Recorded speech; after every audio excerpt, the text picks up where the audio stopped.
Hello everyone, welcome back to latent academy. ये हमारा biological science का अगला इम्पॉर्टेंट टॉपिक है जिसके बारे में हम बात करने वाले हैं। आज हम एक मॉडर्न टीचिंग मेथड के बारे में बात करेंगे जिसका नाम है constructive approach in a biological science. ये अप्रोच स्टूडेंट्स के लर्निंग स्टाइल को ध्यान में रखते हुए डिज़ाइन की गई है। आपको बस सुनना नहीं होता है, आपको एक्टिवली सोचना और समझना भी होता है। तो चलिए जानते हैं कि ये अप्रोच क्या है और इससे बायोलॉजी पढ़ाने का एक्सपीरियंस कैसे इम्प्रूव होता है। चलिए शुरू करते हैं। सबसे पहले समझते हैं कंस्ट्रक्टिव अप्रोच होता क्या है। Learner centered method based on active engagement and a prior knowledge. Students construct their own understanding. मतलब कि कंस्ट्रक्टिव अप्रोच एक लर्नर सेंटर्ड मेथड है जिसमें स्टूडेंट अपनी नॉलेज खुद बनाते हैं, यानी कंस्ट्रक्ट करते हैं। टीचर एक गाइड की तरह होता है। इसमें स्टूडेंट्स अपने पहले से जो उनको आता रहता है उससे बस उसके बेसिस पर वो नए कॉन्सेप्ट समझते हैं। जैसे अगर हम फोटोसिंथेसिस पढ़ रहे हैं तो बच्चे को पहले से प्लांट्स के लीफ के बारे में पता होता है। उसमें बस हम उनको ये जोड़ के बताते हैं कि लीव्स में क्या फंक्शन होता है, फोटोसिंथेसिस कैसे वर्क होता है। तो कहीं ना कहीं पहले उनके प्रायर नॉलेज पे बहुत सारी अंडरस्टैंडिंग डिपेंडेड होती है। नाउ की प्रिंसिपल्स ऑफ कंस्ट्रक्टिविज्म, कुछ इम्पॉर्टेंट प्रिंसिपल है इस अप्रोच के, उसके बारे में देखते हैं। सबसे पहला है knowledge is actively built, learning is contextual, emphasis on problem solving, social interaction enhance learning. मतलब नॉलेज एक्टिवली बिल्ड होता है इस अप्रोच के, सिर्फ और सिर्फ सुनने से नहीं होता है इसमें। दूसरा है लर्निंग कंटेक्स्ट से जुड़ा होता है, यानी रियल लाइफ में सिचुएशन बेस्ड होता है उसके ऊपर। प्रॉब्लम सॉल्विंग पे फोकस होता है इसमें। और सोशल इंटरेक्शन जैसे कि ग्रुप डिस्कशन से लर्निंग और डीपेन होता है। जैसे अगर एग्जाम्पल में कोई स्टूडेंट को हम डाइजेस्टिव सिस्टम समझाते हैं तो उन्हें कहेंगे कि वो खुद का एक डाइट चार्ट बना करके लाएं और समझाएं कौन सा ऑर्गन किस फूड को किस तरह से डाइजेस्ट करता है, उसका फंक्शन क्या होता है। तो इससे क्या होता है, बच्चा एक्टिवली पार्टिसिपेट भी करता है और उनका सोशल इंटरेक्शन भी होता है इसके दौरान। नेक्स्ट है use of constructivism in a biology, encourages scientific thinking, develops inquiry based understanding, enhance concept retention, promotes meaningful learning। मतलब कि बायोलॉजी एक इंक्वायरी बेस्ड साइंस है। यहाँ हर कॉन्सेप्ट्स को समझने के लिए क्यों और कैसे पूछना बहुत ज़रूरी है। कंस्ट्रक्टिविस्ट मेथड स्टूडेंट को इनकरेज करता है कि वो खुद एक्सप्लोर करे कि एग्ज़ाम क्या कैसे होता है, क्यों इसके पीछे रीजंस है। जैसे कि कोई बच्चा पूछेगा कि why does a cactus have spines. मतलब किसी बच्चे के अंदर ये जिज्ञासा हुई कि कैक्टस के ऊपर ही स्पाइंस क्यों होते हैं, कांटे क्यों होते हैं। इस क्वेश्चन पे क्या होता है कि आप चाहोगे तो इस क्वेश्चन को एज अ ग्रुप डिस्कशन भी क्लास में करवा सकते हो, जिससे स्टूडेंट की क्यूरियोसिटी भी बढ़ेगी। और अगर स्टूडेंट को एक सटीक आंसर मिलेगा तो उससे क्या होगा कि बच्चा उस चीज़ को मास लेवल पे समझ भी जाएगा और सबके जहन में रह भी जाएगा। नाउ टाइप्स ऑफ कंस्ट्रक्टिविज्म की, कंस्ट्रक्टिविज्म के कुछ टाइप्स होते हैं, उनके बारे में हम देखते हैं यहाँ पे।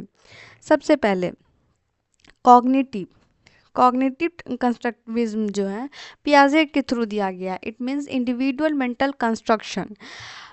कॉग्निटिव कंस्ट्रक्टिविज्म पियाजे के हिसाब से नॉलेज हर इंडिविजुअल अपने एक्सपीरियंस से बनाता है, इस बेसिस पे दिया गया। दूसरा सोशल, सोशल कंस्ट्रक्टिविज्म जो कि वाइगोत्स्की के थ्रू दिया गया है। इसमें लर्निंग थ्रू इंटरेक्शन, मतलब कि वाइगोत्स्की कहते हैं कि नॉलेज दूसरों के साथ इंटरेक्ट करने से बढ़ता है और आता भी है। तीसरा radical constructivism, it means unique understanding by each learner. मतलब कि हर लर्नर की अपनी यूनिक अंडरस्टैंडिंग होती है। बायोलॉजी में जब हम कोई ग्रुप एक्टिविटी करवाते हैं जैसे इकोसिस्टम या फिर मॉडल बनाना, तो हर स्टूडेंट अपने वे में सीखता है। Now the role of the teacher देखेंगे कि टीचर का क्या रोल है इसमें। facilitator, not a knowledge giver. Designs engaging activity, encourages questioning and discussion, provides feedback and support.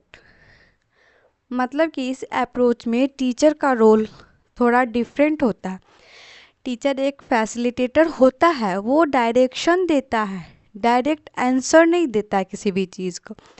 जैसे अगर स्टूडेंट कंफ्यूज्ड है किसी टॉपिक पे, तो टीचर उसको डायरेक्ट डेफिनेशन नहीं देगा या फिर बताएगा, बल्कि उसको ऑब्ज़र्व करके एक्टिविटी दिखा के करवा करके, जिससे स्टूडेंट को क्या होगा कि उस चीज़ के, उस डाउट के ऊपर उसको खुद ब खुद कंक्लूजन मिल जाएगा, वो वहाँ तक पहुँच जाएगा.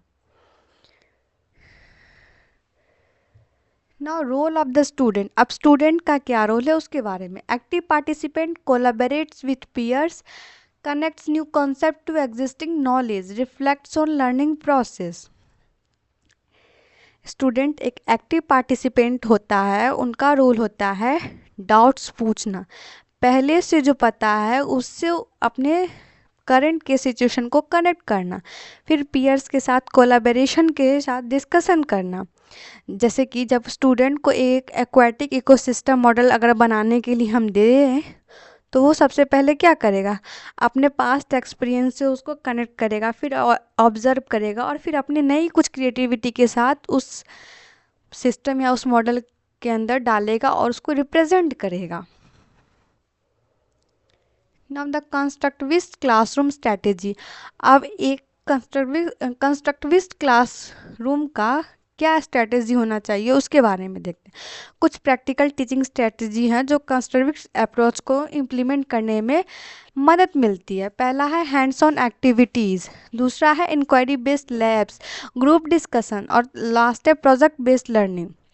हैंड्स ऑन एक्टिविटीज़ होता है, जैसे कि किसी लीफ वेनेशन ऑब्जर्वेशन अगर हम दिखाते हैं तो बच्चे को वो है मतलब उनके थ्रू करवा करके बताते हैं. इंक्वायरी बेस्ड में जैसे कि टेस्टिंग करना किसी चीज़ को लेकर के. ग्रुप डिस्कशन जैसे कि कोई एक टॉपिक बता दे जिसमें सारे बच्चे अपने अपने पॉइंट ऑफ व्यू को रिप्रेजेंट करें.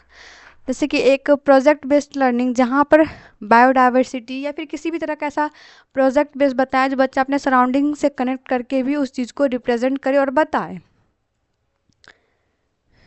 Now examples in a biological science. Plant growth experiment to learn about photosynthesis, group project on a biodiversity conservation, role play on ecosystem roles, lab exploration और genetics using models.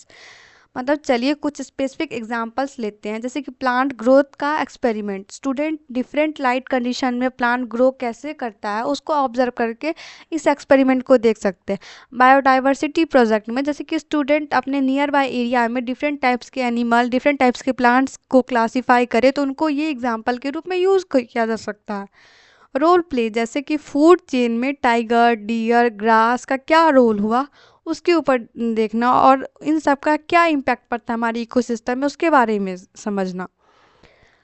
Last है model making. मतलब जैसे कि अगर हम उन्हें DNA का model, double helix model दे दे बनाने के लिए, तो ये सब एक एग्जाम्पल है बायोलॉजिकल साइंस को बताने का, इम्प्रूव करने का. Constructivism versus traditional approach. Traditional method में टीचर और कंस्ट्रक्टिव मेथड में क्या है उस चीज़ को देखते हैं. कंस्ट्रक्टिविज्म में होता क्या है, एक्टिव लर्नर सेंटर. ट्रेडिशनल में क्या होता है, पैसिव एंड टीचर सेंटर. और कंस्ट्रक्टिविज्म बिल्ड्स डीपर अंडरस्टैंडिंग. मतलब कि ट्रेडिशनल मेथड में टीचर बोलता है, स्टूडेंट सुनता है, लेकिन कंस्ट्रक्टिविज्म में दोनों एक्टिवली इन्वॉल्व रहते हैं.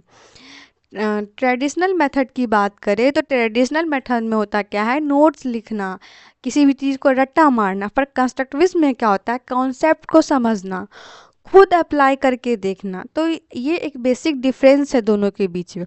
ट्रेडिशनल में जैसे कि अगर हम डीएनए का स्ट्रक्चर याद करवा देते हैं बच्चे को, तो वो एक रट्टाफिकेशन जो हो गया वो ट्रेडिशनल के अंदर आ गया. और भाई कंस्ट्रक्टिविज्म में हम बात करें स्टूडेंट्स को, तो उनको खुद डीएनए का मॉडल बना कर दिखाएं या फिर उनको लैब में बनानास के पील को लेकर के डीएनए का कुछ स्ट्रक्चर दिखाएं, तो ये कंस्ट्रक्टिविज्म के रूप में आ जाएगा. Now the benefits of constructivism in biology. इस अप्रोच के कुछ बेनिफिट्स है उसके बारे में देखते हैं। Improves critical thinking, builds collaborative skill, enhance retention, increase curiosity and motivation. इस मेथड में, इस अप्रोच में होता क्या है, क्रिटिकल थिंकिंग डेवलप होती है, कोलैबोरेशन से टीम स्पिरिट बनती है, रिटेंशन ज़्यादा होता है क्योंकि खुद को समझाना भी होता है, इस वजह से ध्यान ज़्यादा लगेगा। जब हमें कुछ समझना होता है तो हम उस पर चीज़ पे ज़्यादा फोकस करते हैं। क्यूरियोसिटी और इंटरेस्ट बढ़ता है, स्टूडेंट क्वेश्चन पूछते हैं।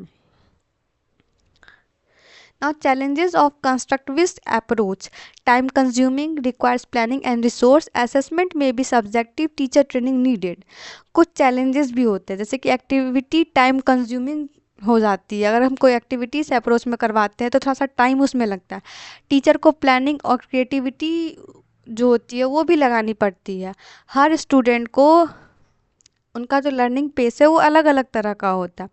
असेसमेंट सब्जेक्टिव भी हो सकता है। तो ये सारे एक चैलेंजेस के रूप में आते हैं, पर इन सारे चीज़ों को अगर हम प्रॉपर ट्रेनिंग और प्लानिंग के साथ करें तो ये सारे चैलेंजेस इजीली सॉल्व हो सकते हैं। Now the assessment in constructivism: formative over summative, focus on process not just result, portfolios, project presentation, peer and self assessment। देखो, कोई भी चीज़ को समझने और पढ़ने का सबसे इम्पोर्टेंट होता है किसी चीज़ का असेसमेंट करना। असेसमेंट भी थोड़ा डिफरेंट होता है, यहाँ फोकस सिर्फ रिजल्ट पे नहीं होना चाहिए, प्रोसेस पे भी होता है। अगर मेथड्स में प्रोजेक्ट यूज़ हो, पोर्टफोलियो यूज़ हो, प्रेजेंटेशन यूज़ हो, पीयर फीडबैक हो, तो ये सारे जो हैं वो स्टूडेंट्स को एक डिफरेंट लेवल का अंडरस्टैंडिंग डेवलप करने में हेल्प करता है।